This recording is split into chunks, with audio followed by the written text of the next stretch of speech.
Welcome back to That Dad Guy. It's September 20th, 2024. It's Friday, which means I'm going to show you what mail showed up in the mailbox this week. This mail, and there's official Postcrossing mail, there's some direct swaps and some surprises along the way.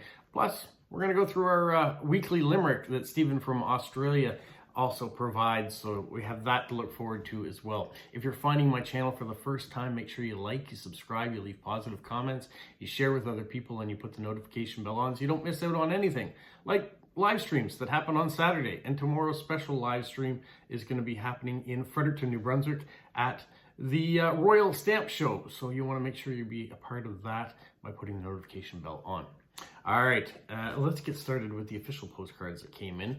This one actually just arrived today. We got a whole bunch of, it looks like, well, they're cows, but it kind of reminds me of the Campbell Soup art, Andy Warhol.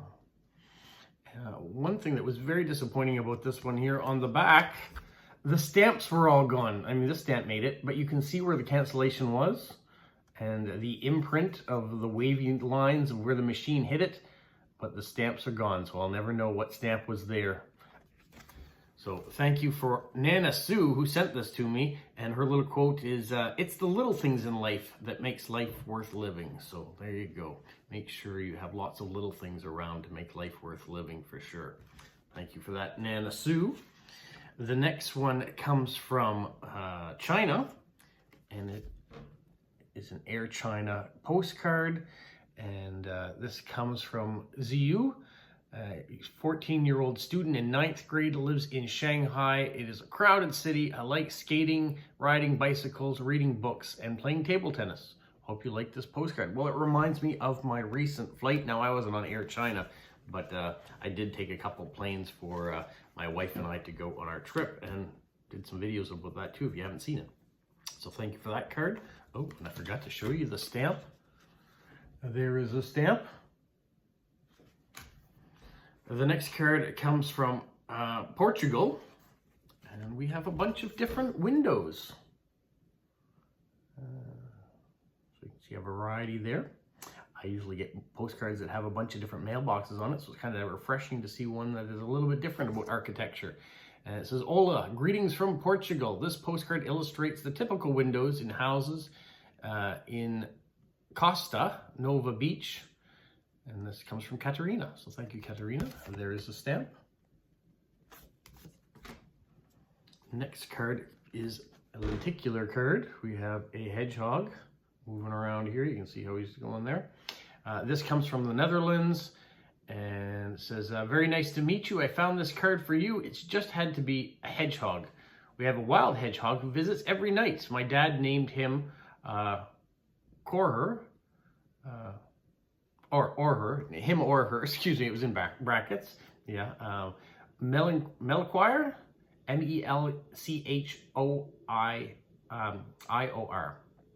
He feeds him every day, and he has also bought a little house for it. I live with my 2 children, 18 and 21, at my parents' house. So that hedgehog is hers as well to visit and take care of." It says, "I also follow you on YouTube now." So thank you very much. Hopefully you're getting a chance to see this great card being on display. I know you've seen it because you sent it to me, but there are the stamps. And is it May, M-I-E, who sent it? So thank you very much. The next card comes from Poland. It is a little bit different of a card. It says, "Many warm greetings from Krakow in Western Poland. I found the only hedgehog in my postcard collection." So this is a hedgehog. It is one of a series of cards depicting the main, I can't read what it says here, but I assume it's this as well, as a new species of animals. This one shows the Rotunda building where the famous Polish something painting, it's very hard to read, I'm sorry. But I will show you the stamps on the back. And Kasia, K-A-S-I-A. So thank you very much for that. The next card is a Star Wars card. Comes from Russia, comes from Tamara. And she lives in a small town near Moscow with her husband and their lovely dog, Lilu. And then she says she speaks French, but she doesn't practice it very much, but she does work in German. She's a PhD student, and her profile is in linguistics of Roman languages. So there we go. She speaks a bunch of different languages with work. There, the stamp. So thank you for that, Tamara. All right, that's it for my official postcards from Postcrossing. Now let's get to the friend mail, surprise mail that showed up. We're going to start this time with the limerick that Stephen from Australia has been sending in on a weekly basis. And it says, the poor wolf, he got a bad rap just because he had taken a nap. On Grandma's sofa bed, he laid his weary head. Not surprising, it might be a trap. Well, there we go. First card I have is an autumn card. It's starting to feel a little bit like autumn. So we went from it being 28 to 32 degrees the last few days. Today is 20 degrees and it's going to drop down to 11 this evening. There are some leaves that are starting to fall, and I can see in the fruit and vegetation that grows around my house as well that it's starting to look a little bit like fall. And that's why we have this card from Erin in Colorado. And she says autumn is her favorite time of year. I'm really looking forward to it. Hope you're well. I'm getting there. I'm still not over whatever this is, but I'm getting there. And she sent the Dungeons and Dragons stamps from the United States. So it's great to see those. Thank you so much, Erin. The next card comes from Joe. Now, this is one of the ones I was kind of looking to see. It doesn't have a code for Postcrossing, so I'm assuming it's a Joe that watches the channel and has sent this one. It comes from Taiwan. And then it says, Tain City is one of my favorite cities in Taiwan. There are so many delicious foods, amazing big night market, and lots of historic architecture. I love the old buildings. The most important thing is I had many good friends. They all came from Tain, T-A-I-N-A-N. Next month, one of my best friends who married an Aussie guy is coming back to Taiwan. I'm going to meet her in Tain. Can't wait for it. Stay happy and healthy. Joe. So, Joe, you didn't leave an address or any information on there, so I've got no way of responding to you, but thank you so much for the stamp, the card, and a little bit of history about the city, so thank you so much. The next card comes from another Joe, but this Joe I do know, and he sent me a Paris 2024 Olympics postcard, and it covered it with India Olympic stamps on the back, which are so nice to see. And Joe, you didn't put your address on it, so I still don't have a way of responding to you, but I do have a postcard for you. So Joe, you have to reach out and let me know what your address is. So I appreciate all that, all the stickers and the washi tape you've put on it. You've decorated it nicely, so good job, Joe, on that. So that's Joe from India. The next one is an envelope. It comes from Media in Finland. I like the Angry Birds Finnish hockey player stamp that's there. That's really nice. Inside, Media has sent some Lego postcards. This one is a blank one. She said she sent it before to me, so she thought she'd send it so I could send it off to somebody else. She went to the Lego store in Helsinki, which is closing, unfortunately. So she's been picking up some Lego postcards and passing them along. So thank you, Media, for all those postcards. The next one comes from Kirsten in Texas. She was at a recent meetup, and so she sent this meetup card to me. And on the back, we have all the people that were in attendance. And we have the stamps as well. So thank you, Kristen, for that. The next card comes from Hans in Germany. He says it's been a little while since he's written, so he thought he would write again. So thank you so much. And there are the stamps and the nice cancellation mark that's on there too. Thank you, Hans. The next one comes from Shannon in Alabama. And she'd asked, there's the stamp on the envelope. She'd asked to trade World Postcard Day cards. So she sent this one here. This is last year's one that she created with all the suckers.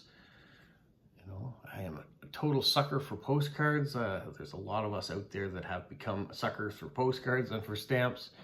She put a stamp on the back of it, so I appreciate that. And then she says she's got another one for 2024 that is on its way as well, so thank you, Shannon. The next card, the lenticular card, dinosaurs this time. This comes from Kyler in Prince Edward Island.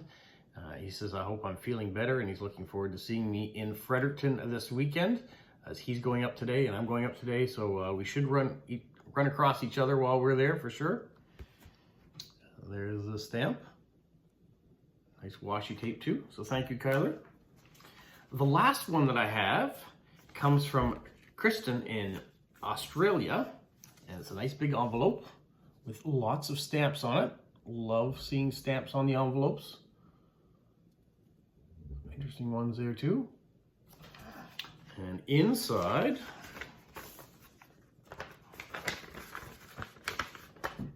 have a letter. And it says, I hope you don't mind me sending big things to you. I don't mind you sending things to me. It's always great things to show to other people. And at this time, he's got a first day issue stamp. It says, the year makes a century since the introduction of the compulsory voting in federal elections in Australia.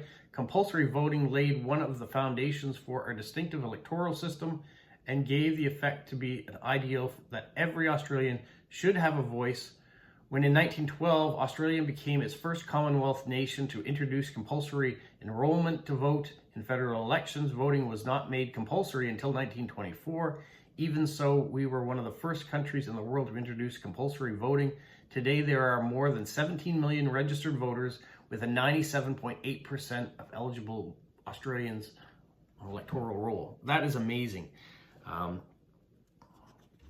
wonder if it's something that should be done here too, compulsory voting. If you have a vote, you should use it. Even if you spoil your ballot, go in and mark a candidate, mark multiple candidates if you're going to spoil your ballot, put in a write-in, just use your right to vote.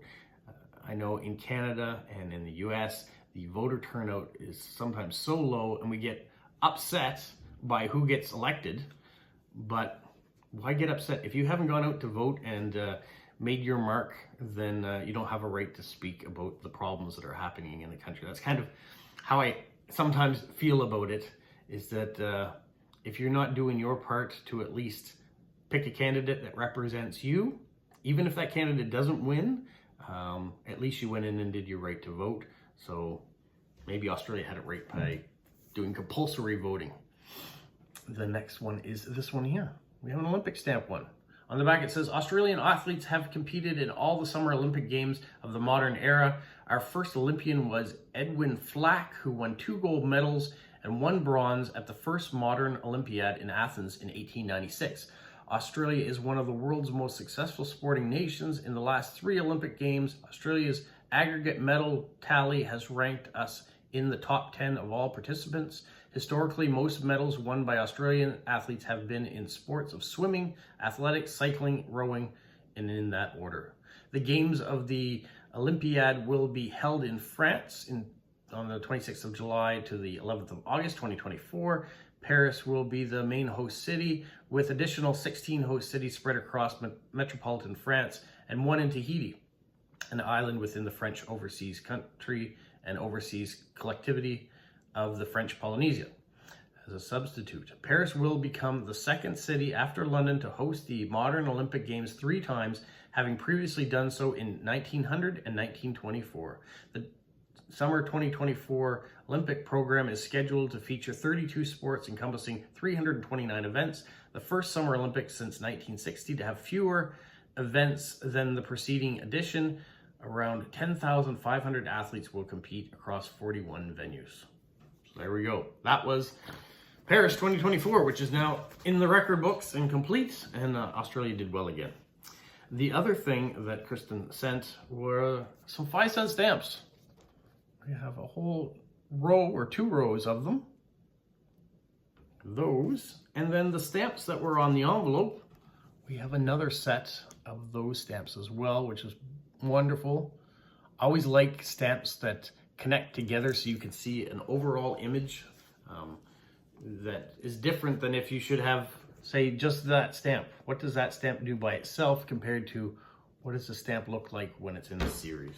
So thank you, Kristen, for the informational first day covers, the stamps that went along with that as well, and just a general surprise to get them. Well, that's it for the mail that I have this week. If we're looking ahead to the weekend, you guys know I'm heading off to the Royal Stamp Show. That's heading next. So I will be filming there today and tomorrow, but I will make time tomorrow at 12 o'clock Atlantic Standard Time for our weekly live get together. So if you want to tune into the live at 12 o'clock Atlantic Standard Time, I'll be in Fredericton, and you might see a few things in the background too while I'm wandering around, depending on my Wi-Fi connection, I guess. So that's in the plans. Also, I am taking some postcards up and some supplies up with me to Fredericton, so when I'm not at the stamp show, I can fill in some postcards. It has been about 3 weeks since I have written a postcard, and I have a bunch of friends and a bunch of swaps that I've promised that I need to get back to. So I'm going to start with some of that tonight. I hadn't been in the right frame of mind before that, so tonight I think I should be in the hotel room. I'll be by myself, so I might as well write a few postcards while I'm there, and then they can get in the mail for Monday. And then Sunday, perhaps I'll be writing some more. We'll see. All right, that's it for now. You guys, hope you have a magical week. What, Polo? You say like, subscribe, share, and tell all your friends. Who's a good boy? Who's a good boy? Bye.